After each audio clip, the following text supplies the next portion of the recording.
like they came across like a church with a priest that was basically selling I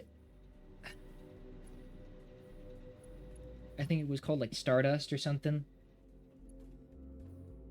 and it was this highly addictive substance that increased your passive perception like immensely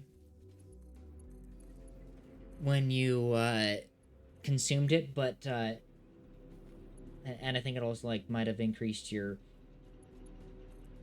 one other stat. I don't remember what specifically. It had a huge benefit to it, but it was also it had a like if you had some and then you didn't have any for a while after, then you would gain levels of exhaustion that you couldn't get away that wouldn't go away until you had more of it.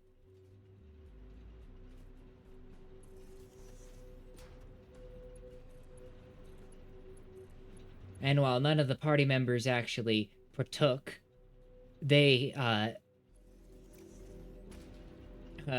took a quest from a shifty uh, priest at this mildly suspicious church who was buying the stuff at extortionate, like, well, not extort, like at crazy rates because there was only so much of it. And so then they ended up meeting, like, going out into the middle of nowhere to a cart that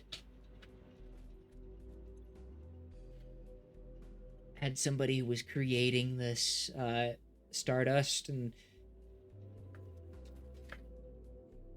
they arranged a deal to uh, use their child casinos to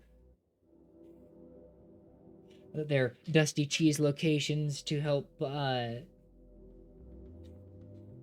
propagate this stardust substance.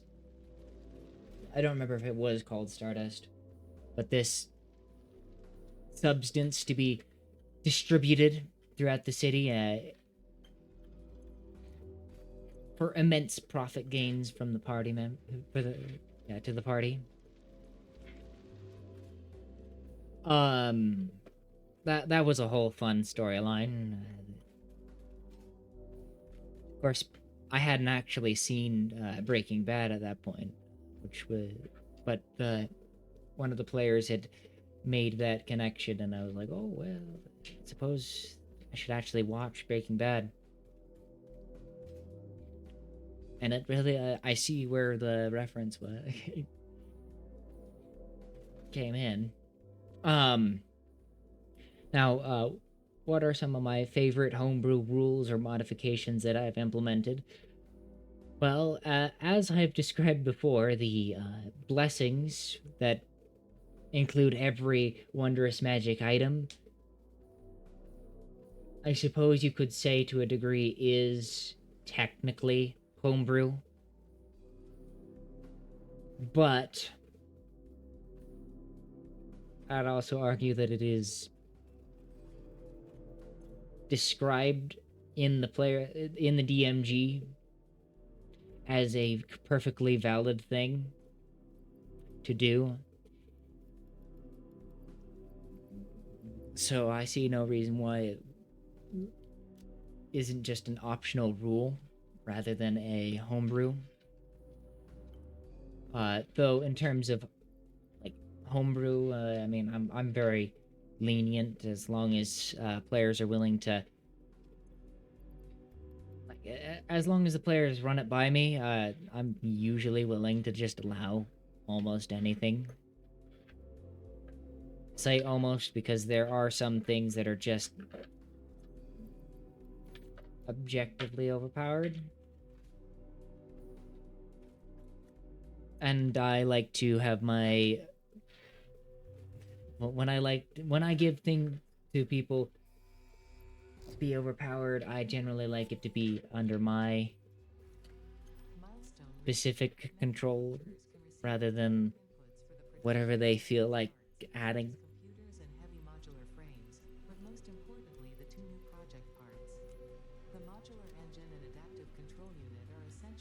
Um, and I mean, I did make it so that the one of my players uh could have like as they were a changeling wizard. I gave them a focus that they could also change between various different focuses to also to kind of go with their changeling vibe. Um, how do I manage and organize my campaign notes and materials? Well, generally, I manage and organize my campaign notes and materials by I just have like a Google Doc that I would put like notes on every session. I used to do like actual paper and like in a folder and all that, but didn't have paper for a while to do that with, and it tended to get very messy. Um, if I were to do DMing again, I think I would probably do it online still, but I would likely use a bit of the same format that I have been with my player note taking lately, where I would write down all the important details that occurred. Though I'd probably do it even more of the important details, as even as a player, I often forget to write down names, or I miss the name, and so I don't know what to write down as the name, or I miss a detail, so I have to like try to describe it in very general terms. So I guess as a DM, I would have a little bit more freedom to. I'd have to make my notes a little bit more organized, but I mean, I haven't DM'd in a while, so I haven't. And I mean, as I said, I have that Google Doc with the notes for the Dungeon of the Mad Mage thing that I had, which shows up every time that I try to open a Google Doc by default for whatever reason. I'm still not even sure why it's the default. It was something else before, but then I don't even know how you set the default like that.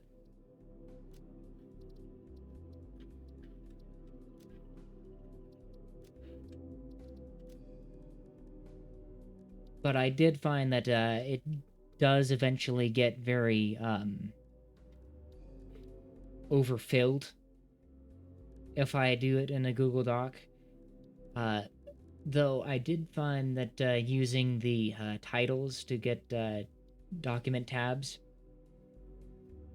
so that you can just jump to different parts of the Google Doc was very helpful.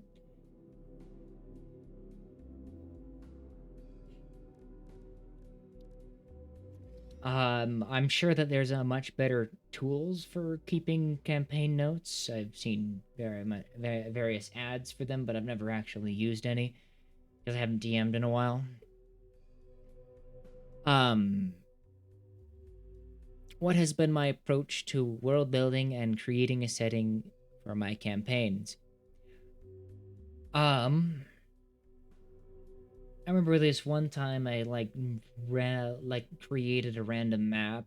I don't remember if I like rolled a bunch of dice and then drew around the dice, or if I just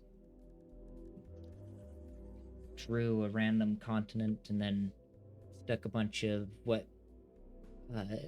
things on it that I felt like would be appropriate where they should be.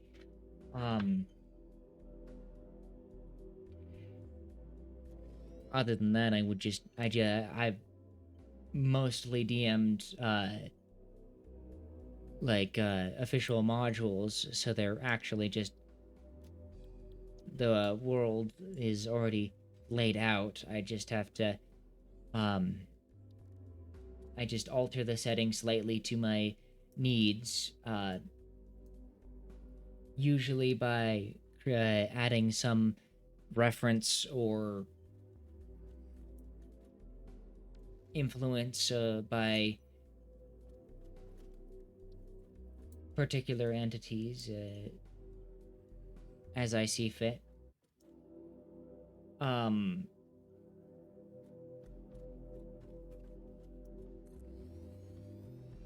and I certainly like the mysterious benefactor sort of approach to doing parties. The anonymous whatchamacallit. Um, how do I handle player conflicts or disagreements at the table?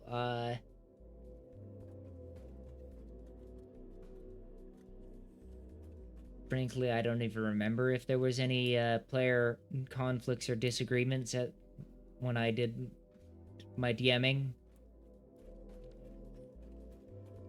And I mean, I'm one who's usually I'm relatively familiar with the rules compared to most people that I play with. I am. I've been told that I am like a. Uh, what's it called?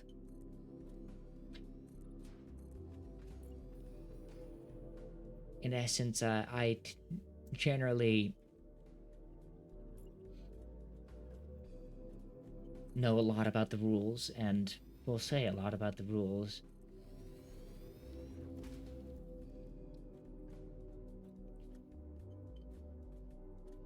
And I mean, you could argue that I'm probably a rules lawyer.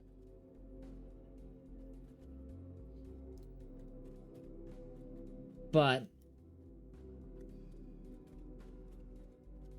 uh, generally, if there is a ruling that a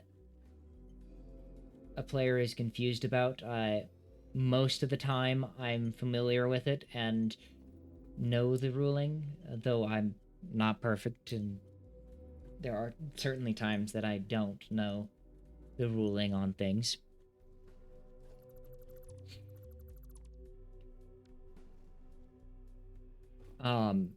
And I do try to maintain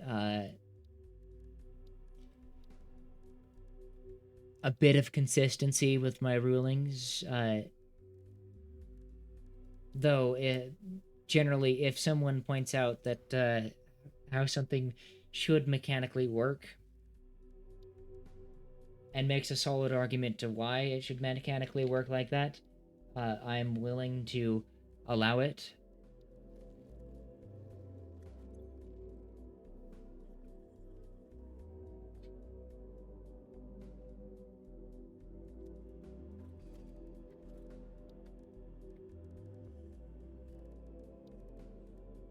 And I am a big fan of rules as written, but also rules as the generous interpretation of rules as written or as intended.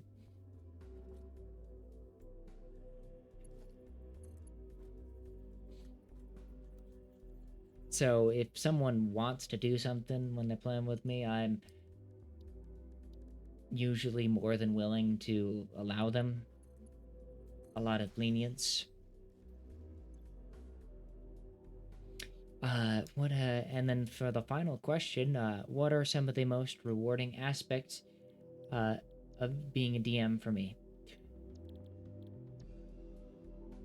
Honestly, being a DM, one of the more rewarding aspects of being a DM has been just being able to create what I feel is an interesting story.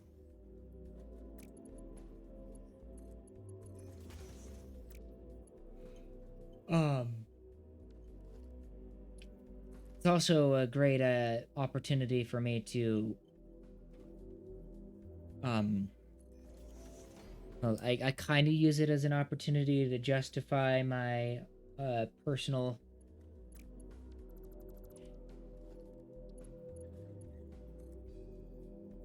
like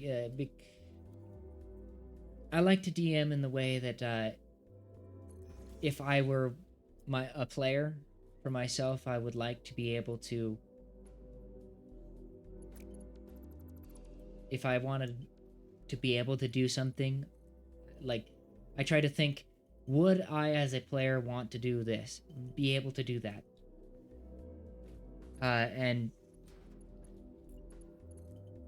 generally I go at it with that sort of mentality where, and that's one of the reasons why I love DMing, because it allows me to justify my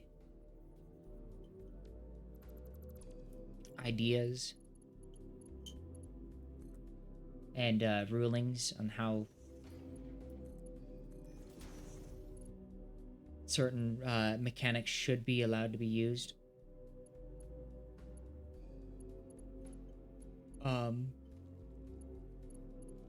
on the other hand, it's also a great opportunity to, for me to, I think, to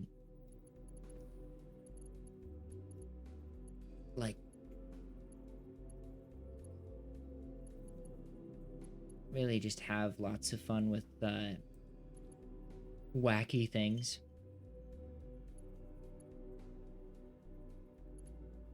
So I'm absolutely a fan of wacky nonsense.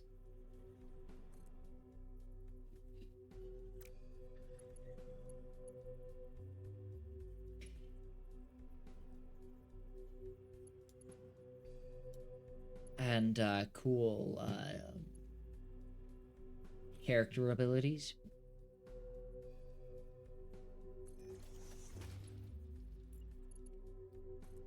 But I also like to like have that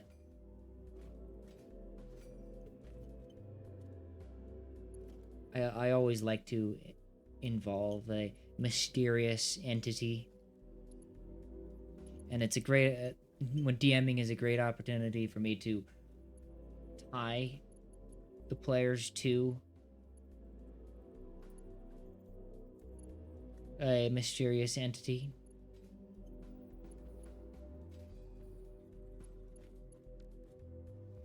Um, which also helps make that mysterious entity feel less of a just something I made up and more of a something real that the players can all interact with. But it also serves as a great opportunity for them to actually interact with this said entity. Because like I have a lot of ideas for this entity, but I mean I'm only me, so if I when I'm trying to like come up with ideas for it, I'd spend like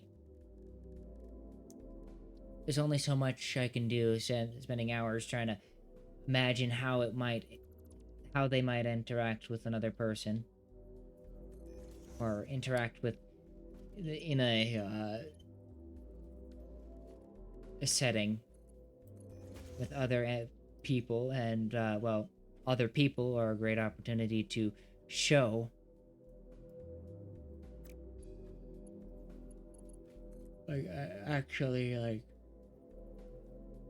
the examples of how these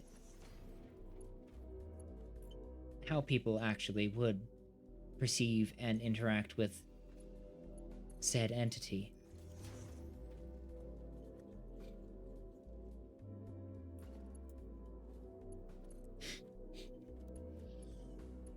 In the way that I imagine to present them.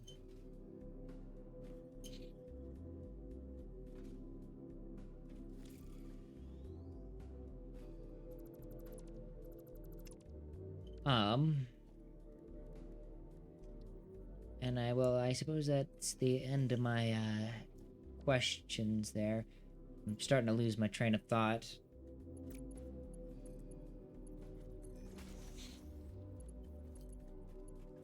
And I'm realizing that I haven't really DM'd in quite a while, and I think it'd be interesting to try DMing again, though I'd have like maybe only for like a one shot, because like it's been a while, and I know that like I tend to get really demotivated very quickly, especially for long-term stuff.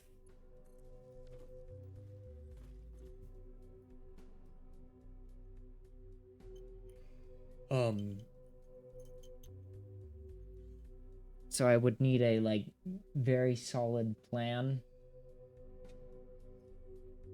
of what I wanted to do and if I wanted to go long term, or at least a bit more incentive than just my own enjoyment to actually plan for it every week. If I were to do a weekly campaign as the DM, because I mean I'm in 3 campaigns as the players, and even sometimes I'm like super motivated, and I have a cool player idea that I have in mind that I want to try out. And other times I just don't feel like it. I'm like tired, or I just feel like sitting back and just watching things happen.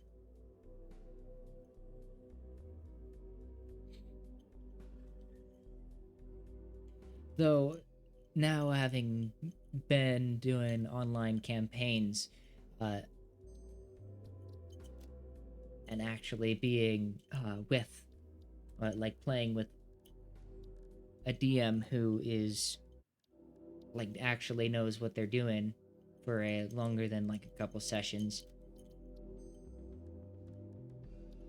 I'm starting to see the significant differences between that and me just playing with a bunch of my friends. Especially in the context of how each of the players are paying for the session. So there is also that incentive to not waste everyone's time.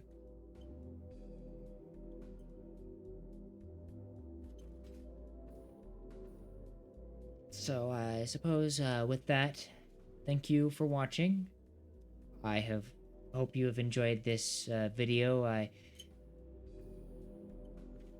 don't know what I'll be talking about next, but try to figure that out. Write up a bunch of questions and or points to talk about.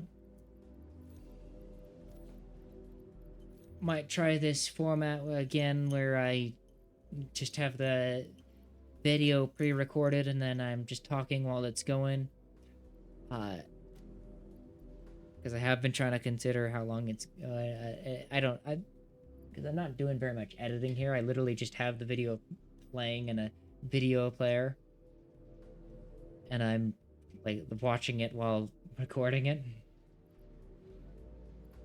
and trying to gauge how much longer is left in it before the video ends.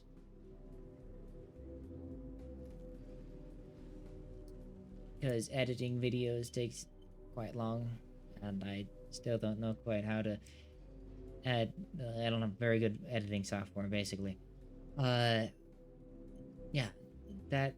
If you like this video, if you're just not subscribed, that'd be great. If you did subscribe, that'd be cool. Totally optional though, and